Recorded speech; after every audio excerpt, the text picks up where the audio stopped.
After all one side லவ்வுக்கு போய் இப்படி feel பண்றீங்களே. ஒரு செடியில எத்தனை பூ பூக்குது, ஒரு பூ உதிர்ந்தா இன்னொரு பூ பூக்குறது இல்ல? வாஸ்தவம் தாங்க. ஆனா உதிர்ந்த பூவை மறுபடியும் எடுத்து ஒட்டுவீங்க பார்க்கலாம், முடியாது. அது மாதிரிதாங்க காதலும். சில பேருக்கு அது செடி மாதிரி, ஒண்ணு போச்சுன்னா இன்னொன்னு.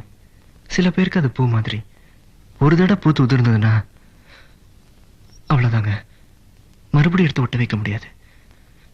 அது மாதிரிதாங்க என் காதலும். லவ் ஃபெயிலியர் ஆன எத்தனையோ பேர் வேற கல்யாணம் பண்ணிக்கிட்டு சந்தோஷமா இருக்கலையா? இருக்காங்க. ஆனா அவங்க சந்தோஷமா தான் இருக்கிறாங்களான்னு நமக்கு எப்படிங்க தெரியும்? எங்க லவ் ஃபெயிலியரை வேற கல்யாணம் பண்ணிட்டு வாழ்ந்துட்டு இருக்காங்களே, அவங்க ஒவ்வொருத்தர் நெஞ்சையும் தொட்டு சொல்ல சொல்லுங்க பார்க்கலாம். என் மனசுல அந்த பழைய காதல் இல்ல, எல்லாத்தையும் மறந்துட்டு வாழ்ந்துட்டு இருக்கேன்னு.